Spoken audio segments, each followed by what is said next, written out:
Welcome to Baku. Welcome to Azerbaijan.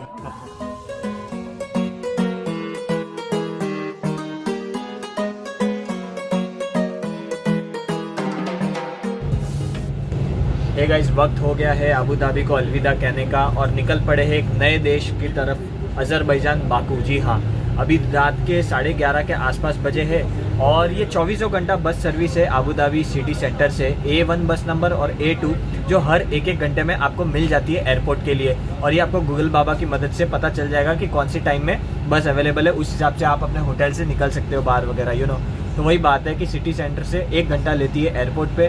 पहुंचेंगे रात के 12:30 के आसपास पहुंचेंगे। सुबह की 6 बजे की फ़्लाइट है।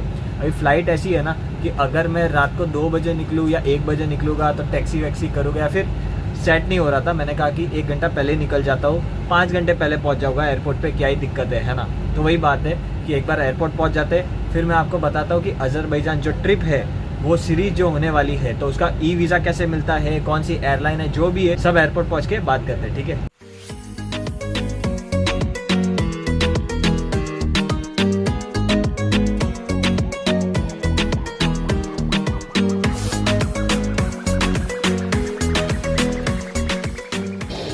तो पहुंच गए हैं डिपार्चर में, बोर्डिंग पास के लिए प्रस्थान कर रहे हैं। अब बजे है रात के 3 और 1 बजे पहुंच गया था मैं, तो 2 घंटा में सो गया बिकॉज बोर्डिंग पास वगैरह सारी चीज़ें बंद ही रहती है। मैंने कहा 2 घंटा सो जाता हूँ। उसके बाद जैसे ही आया था बहुत भीड़ थी, मैं बोला लाइन में लग जाता हूँ, फिर ज़्यादा टाइम वेस्ट नहीं करता हूँ। मेरी एयरलाइन है वीज़, आप देख सकते हो ये रहे काउंटर वीज़ के। और ऐसा है ना कि वीज़ एक लो कॉस्ट एयरलाइन है जो यूएई से यूरोप के काफ़ी देश हो गया है, फिर अजरबैजान हो गया, आपको सस्ती टिकट्स देता है। स्पेशली अबू धाबी से सस्ती टिकट्स देती है, ठीक है। हालांकि मेरे को थोड़ी सी महंगी पड़ गई। इसका कारण ये है कि ये ट्रिप 5 दिन पहले मैंने ये बुक करी थी ट्रिप से। आई मीन अबू धाबी में 5 दिन रुका, उसके 5 दिन पहले मतलब 10 दिन पहले ये सारी टिकटें बुक करी, जिसकी वजह से मेरे को है ना तकरीबन 18,000 रुपीज़ में पड़ी है ये रिटर्न टिकट। अबू धाबी से बाकू, बाकू से वापस अबू धाबी, में वापस यूएई आऊँगा लास्ट में इंडिया जाने से पहले, ठीक है। तो ये मेरे को 18 में पड़ी, लेकिन अगर आप 1 महीना पहले, 1.5 महीना पहले बुक करते हो तो आपको ये 12,000 13,000 में भी रिटर्न टिकट मिल जाएगी, ठीक है। तो अगर मैं बात करूँ ना फ़्लाइट का, तो डायरेक्ट फ़्लाइट अगर आप लोगे तो थोड़ा सा एक्सपेंसिव पड़ेगा। इसका कारण ये है कि इंडिया से पहली बात कोई डायरेक्ट फ़्लाइट नहीं है बाकू अजरबैजान। अगर आपको जाना है, एक्सपीरियंस करना है, वो अनुभव करना है वो कंट्री को, तो उसके लिए कोई डायरेक्ट फ़्लाइट नहीं है। आपको वाया शारजा वगैरह ही करना पड़ेगा बुक, जिसमें आप शारजा का 2-3 घंटा हॉल्ट रहता है। उसके बाद वापस एयर अरेबिया जाती है बाकू में, जो कि काफ़ी एक्सपेंसिव है। और जो मैंने ये किया है इसका कारण है कि अबू धाबी भी मेरा घूमना हो गया, तो इंडिया से अबू धाबी 15,000 रुपीज़ में रिटर्न टिकट मिल जाती है। और यहाँ से मैंने भले 18 में बुक की है, लेकिन आप मान लो 12-13 में मिल जाती है, तो 27-28,000 में रिटर्न टिकट हो जाता है आपका इंडिया से बाकू इंक्लूडिंग यूएई, राइट। तो ये बात है कि ऐसा सस्ता पड़ता है अगर वाया अबू धाबी जाते हो तो। वीज़ एक बहुत ही चिंदी छुपड़ी लो कॉस्ट एयरलाइन है, जिसकी वजह से ऐसे सब एयरलाइंस ना हमेशा कस्टमर्स से पैसे ऐंठने के फिराक में रहते हैं, तरीके ढूंढते हैं चार्जेस के। जैसे कि ये देख लो, इसमें बैगेज की पॉलिसी है कि भैया आपको बैगेज तो मिलेगा नहीं, आपको ख़रीदना पड़ेगा। लेकिन अगर आपके पास हैंड बैगेज भी है तो आपका सिर्फ ये डायमेंशन का होना चाहिए, छोटा सा इसमें फ़िट होना चाहिए। बताओ यार, मतलब इसमें कैसे फ़िट होगा? मेरा तो रक्षक बैग है, मेरा तो कोई फिट नहीं होना। लेकिन जैकेट वैकेट सब पहन के भी बैग को वैसा किया कि अगर ये लोग बोल देंगे ना तो मैं ट्राई कर लूँगा फिट कराने की, वरना इसका ये लोग 1,500 रुपया चार्ज करेंगे इंडियन करेंसी में। मतलब यार, अगर आप वेट के हिसाब से चलो ना कि 7 किलो से ऊपर है तो चार्ज करो। ये डायमेंशन वाला क्या सीन है भैया? इतना छोटा बैग कौन लेके जाएगा अगर कोई ट्रैवल कर रहा है तो? ठीक है, अभी क्या कर सकते हैं, देखते हैं, लेट्स सी क्या होता है ना। सिंस मेरी फ़्लाइट वापस अबू धाबी के लिए, तो ये मेरे से वीज़ा वगैरह पूछ रही है कि यहाँ का वीज़ा भी बताओ। तो मैंने उनको वो भी दे दिया कि मेरे पास मल्टीपल एंट्री वीज़ा है, तो मैं कितनी बार भी अबू धाबी या फिर दुबई या फिर यूएई आ जा सकता हूँ, ट्रांजिट के लिए यूज़ कर सकता हूँ। Thank you, bye. फ़िलहाल तो बैग के लिए कुछ पूछा नहीं, आई होप आगे भी ना पूछे। एनीवेज ये कह रहा था कि वीज़ एयरलाइन ना सस्ती है, इसके वजह से ये हर जगह से पैसा ऐंठने की कोशिश करती है। फॉर एग्जांपल एक और बताता हूँ कि अर्ली चेक इन अगर आप नहीं करते हो, not early check in, web check in अगर ऑनलाइन आप नहीं करते हो ना 3 घंटे के पहले, तो आपको यहाँ पे 170 दिरहम्स का फ़ाइन है। मतलब आप पकड़ के चलो 3,500 रुपये का फ़ाइन। तो मैंने तो खैर होटल से निकलने के पहले ही कर दिया था ऑनलाइन वेब चेक इन, जिसकी वजह से मेरे को नहीं पे करना पड़ा, लेकिन कुछ लोगों को पे करना पड़ा है। मतलब ये सब स्ट्रिक्टनेस रखती है ताकि कि पैसा ऐंठ सके। एनीवेज, लेकिन वीज़ एयरलाइंस अच्छी भी लगती है। इसका कारण ये है कि आबू धाबी से वगैरह यूरोप वगैरह जाना है, ग्रीस वगैरह जाना है, तो काफ़ी सस्ती टिकट है। जर्मनी की, पेरिस की आपको 5-5 हज़ार रुपये, 5,000 में आपको सिंगल वे की टिकट मिल जाती है। मतलब मान लो इंडिया से आप आ जाओ 6-7 हज़ार में, फिर वहाँ से 5,000-6,000 में यूरोप पहुँच सकते हो। इसलिए मेरे को अच्छी लगती है। इसीलिए मैंने यूएई को गढ़ बनाने की कोशिश की ट्रांजिट के लिए, मेरे यूरोपियन के आगे के ट्रिप्स के लिए या फिर अजरबैजान ट्रिप के लिए। इसके वजह से मैंने वो फायर मल्टीपल एंट्री वीज़ा लिया था और सच्ची में बड़ा काम आता है। सो गाइस सारी चीज़ें हो गई, बोर्डिंग पास भी आ गया, इमिग्रेशन भी हो गया, सिक्योरिटी चेक भी आ गया और गेट की तरफ भी आ गया। ऑलमोस्ट 8 नंबर मेरा गेट है। तो मैं आपको बता देता हूँ कि बोर्डिंग पास के टाइम या फिर इमिग्रेशन में तो खैर कुछ नहीं पूछते, बोर्डिंग पास के टाइम क्या क्या मांगा गया। मेरे से पहले चीज़ मांगी गई रिटर्न फ्लाइट, तो मैंने रिटर्न फ्लाइट बताई बाकू से आबू धाबी की। तो उन्होंने फिर सेकंड क्वेश्चन पूछा कि आबू धाबी का वीज़ा बताओ, तो मैंने उनको मेरा मल्टी एंट्री वीज़ा बताया। अगर आपके पास वापस इंडिया की फ़्लाइट है तो जाहिर सी बात है कोई वीज़ा कुछ नहीं मांगे गए। थर्ड चीज़ मांगी गई अजरबैजान ई वीज़ा। तो इस वीडियो में ये अभी मैं आपको बता देता हूँ कि अजरबैजान का ई वीज़ा कैसे मिलता है। उसके अलावा लेकिन क्या पूछा गया, कोविड रिपोर्ट रिक्वायर्ड नहीं है, ठीक है, और एक फुली वैक्सीनेटेड सर्टिफिकेट होना चाहिए, ट्रैवल इंश्योरेंस मैंडेटरी नहीं है, ठीक है। आप ये सब ध्यान रखना। तो अभी सिर्फ अजरबैजान ई वीज़ा आपको समझाना है, वो मैं बैठ के आपको समझा देता हूँ कि कैसे इजीली मिल जाता है। एक तो वीज़ एयरलाइंस पहली बार मैं ट्रैवल कर रहा हूँ, पता नहीं कैसे होगी। एनीवेज अब बात करते हैं ई वीज़ा अजरबैजान के लिए। तो 2 दिन लगता है, सिर्फ 2 वर्किंग डेज में आपको इजीली आ जाता है। कोई दिक्कत वाली बात नहीं है, कोई डॉक्यूमेंटेशन नहीं रिक्वायर्ड रहता है सिवाय आपके पासपोर्ट के। डिस्क्रिप्शन में एक लिंक दे रहा हूँ, आप जाए उसमें और अप्लाई करें। सिर्फ 2,000 रुपीज़ इंडियन करेंसी का खर्चा आता है।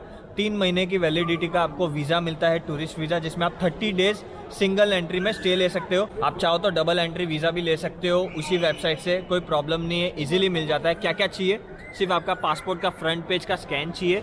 दूसरी चीज़ आपका हंसता हुआ चेहरा का स्कैन चाहिए, फ़ोटो मतलब अंदर अपलोड करना है। तीसरी चीज़ कि आपको एड्रेस डालना है कि अजरबैजान में आप कहाँ रुक रहे हो। नो मैटर कि आपने बुकिंग की है कि नहीं, बुकिंग नहीं डालनी है, सिर्फ वो एड्रेस, मतलब मैंने मेरी एक हॉस्टल में स्टे ले रहा हूँ तो हॉस्टल का स्टे का एड्रेस डाल दिया, दैट्स इट। ये 3 चीज़ें डालनी है और पेमेंट करना है। 2 वर्किंग डेज में आपको अजरबैजान ई वीज़ा आपके ईमेल पे आ जाएगा, दैट्स इट।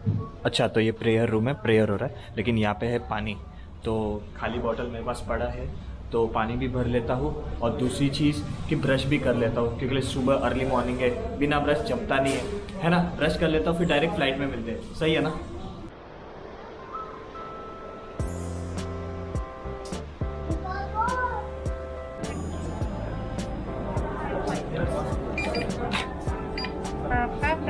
या थैंक यू।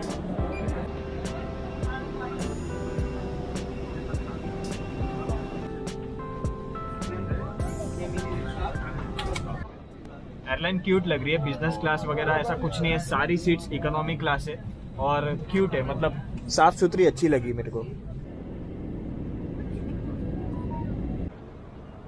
हाँ जी, तो पहुंच गए बाकू के इंटरनेशनल एयरपोर्ट अजरबैजान। एक नई कंट्री मेरे लिए और एक नई एक्सपीरियंस भी हमारे लिए। एनीवेज बता दूं, सुबह के 9 बजे है और ये भी ठीक यूएई की तरह इंडिया से 1.5 घंटा पीछे है। इंडिया में अभी बज रहे गए 10:30 सुबह के, ठीक है। और बस इमिग्रेशन वगैरह सारी चीज़ें हो गई, कुछ लाइन नहीं थी, कुछ नहीं थी, क्योंकि मेरा 4th नंबर ही सीट था ना, तो बस 5वां पैसेंजर में था। फिर इमिग्रेशन कम से कम 10 लोग बैठे हुए और पूरा खाली था, तो वो बढ़िया बात है कि ज़्यादा लोग होते हैं ना तो बहुत फास्ट हो जाता है। इमिग्रेशन में सिर्फ 2 चीज़ें पूछी, एक तो ई वीज़ा और एक वैक्सीनेशन सर्टिफिकेट, दैट्स इट। ना रिटर्न टिकट, ना होटल बुकिंग, कुछ नहीं। बता दूं कि ई वीज़ा था, जिसकी वजह से कोई स्टिकर वीज़ा नहीं लगा है और सिर्फ स्टैंप लगा इमिग्रेशन का, 1 महीने की वैलिडिटी है, ठीक है। अभी सबसे पहले बाहर आ गए तो एक्सचेंज ऑफिस से हल्का सा अमाउंट एक्सचेंज कर लेते हैं। मनात, यहाँ की करेंसी का नाम है मनात, MANAT। तो अभी मैं $50 का एक्सचेंज कर देता हूँ, ज़्यादा नहीं करता। इसका कारण ये है कि एयरपोर्ट में, कोई भी दुनिया में एयरपोर्ट में अच्छे रेट्स नहीं मिलते। छोटी करेंसी का मैं कर देता हूँ अमाउंट का एक्सचेंज। उसके बाद सिटी पहुँचेंगे, उसके बाद हॉस्टल में चेक इन करते हैं, उसके बाद देखते हैं फिर क्या करते हैं ना। सो ये मैंने यहाँ से $20 करा दिए एक्सचेंज और मेरे को मिले 33 मनात। ये 20 मनात, ये 10 मनात और ये एक मनात की 3 note. I have to stay here to help you because in 9 minutes. They are going to call me in 9 minutes. Okay. So, but let me so get the picture of this. This is your driver. Okay, he's coming. You see that? तो यहाँ पे metro वगैरह नहीं है, ये airport थोड़ा सा outskirt में दूर है, जिसकी वजह से मेट्रो सब सिटी साइड है। तो यहाँ से अगर मेरे को जाना है तो टैक्सी का सहारा लेना पड़ेगा। तो सिर्फ 7 मनात में, सिर्फ नहीं बोल सकता, 1 मनात का अगर इंडियन करेंसी बोलो तो 46 रुपीज़ होता है। तो 7 × 46 कर लो, उतना मेरे को चार्ज लगेगा, तकरीबन 450 रुपये आप कह सकते हो, यहाँ से मेरे को अपने हॉस्टल जो कि एकदम सिटी सेंटर में वहाँ जाने के लिए। तो अभी ये भाई साहब ने मेरी हेल्प की है। 2 टाइप की सर्विस है, उबर और बोल्ट से इन्होंने मेरी बुक की है और 7.2 मनात लगेगा, जिससे मैं अपने हॉस्टल में हैजल फ्री पहुंच जाऊंगा। वही अगर मैं यहाँ से सस्ता करने जाऊँ तो यहाँ से मेरे को पकड़ना होगा टैक्सी बीच रास्ते तक, फिर वहाँ से मेरे को ट्रेन लेनी पड़ेगी बाकू स्टेशन के लिए, फिर बाकू स्टेशन से मेरे को मेट्रो लेनी पड़ेगी साहिल के लिए। मेट्रो है साहिल, जहाँ पे मेरा हॉस्टल है, हॉस्टल का नाम भी मेरा साहिल हॉस्टल एंड होटल है। तो मतलब 3 चीज़ें चेंज करके अगर सस्ते में पहुंचना है तो वो करना पड़ेगा, लेकिन ठीक है डबल रेट लगेगा, लेकिन हैजल फ्री पहुंच जाऊंगा एक बार के लिए एयरपोर्ट से अपने हॉस्टल तक। जैसा सुना था बाकू के बारे में वैसा ही है, विंडी, यहाँ हवा बहुत बहती है। और अभी अबू धाबी से आया हूँ जहाँ पे बहुत गर्मी था, तो यहाँ पे इतनी गर्मी नहीं है, लेकिन हवा भी बहुत है, तो अच्छा लग रहा है, सुकून लग रहा है। ये रही हमारी टैक्सी, चलो आगे बैठ जाता हूँ, उस तरफ आता हूँ। कितना दूर है? 24 किलोमीटर, 24 किलोमीटर है। तो उस हिसाब से अगर देखा जाए तो 450 रुपया फेयर इनफ है, कोई प्रॉब्लम नहीं है।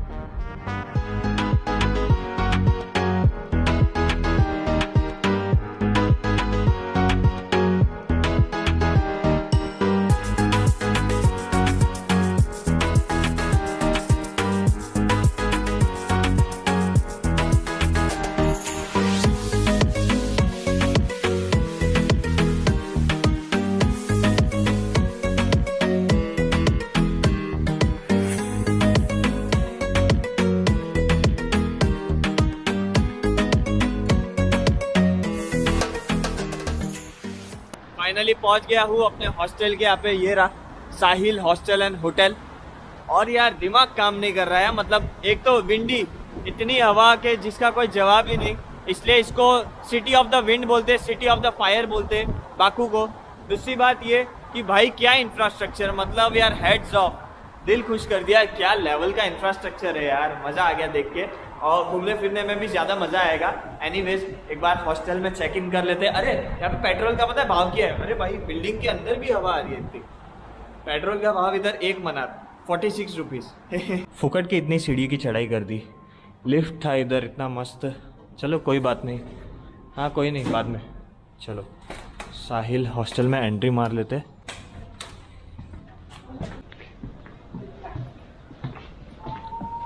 ये बढ़िया बात हो गई कि 10 ही बजे सुबह के, फिर भी चेक इन मिल रहे हैं। मतलब ऐसा नहीं कि भाई आपको 2 बजे तक वेट करना पड़ेगा, 4 घंटा आप कहीं घूम के आओ, बैग रख दो, ऐसा नहीं। बोलते कि बेड खाली है, क्लीन कर दिया है हमने, आ जाओ।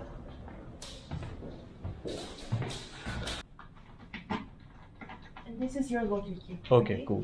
Just don't lose it, because if you lose it, it's payment. Okay, no problem. Thank you so much. Have a nice day. Thank you.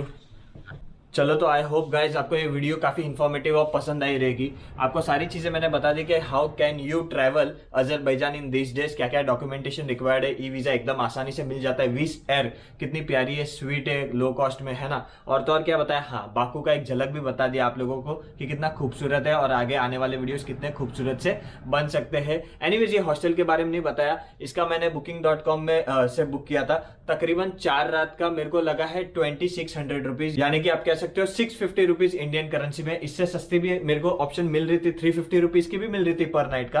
लेकिन वही बात है कि थोड़ी ढंग की लेने में क्या ही दिक्कत है, 200-300 रुपया दिन का ज्यादा लगे लेकिन ढंग की मिले तो क्या ही दिक्कत है। बस वही बात है, सेंट्रली लोकेटेड है, 200 मीटर की दूरी पे मेट्रो स्टेशन है, तो वो सारी चीजें कन्वीनियंट हो जाता है। बस वही बात है, बेड तो आपको पता ही है वो ऊपर वाला है उधर का, ठीक है। तो मिलते हैं फिर नेक्स्ट वीडियो में। आई होप आप ये लाइक या डिसलाइक जरूर करोगे, आई नो कुछ तो करके जाओगे, क्योंकि यहाँ तक देख रहे हो तो इतना तो बनता है। और चैनल पे नए हो तो सब्सक्राइब कर देना, और वीडियो को हो सके तो शेयर करते रहो, ताकि के व्यूज ज्यादा मिले। व्यूज ज्यादा मिलेंगे तो मोटिवेशन मिलेगा, बिकॉज चैनल पुश होगा, है ना। तो वही ट्रैवल करते रहेंगे, फिर वीडियोज आपके सामने पेश करते रहेंगे, दुनिया घुमाते रहेंगे आप लोगों को भी, है ना। Bye and love you all.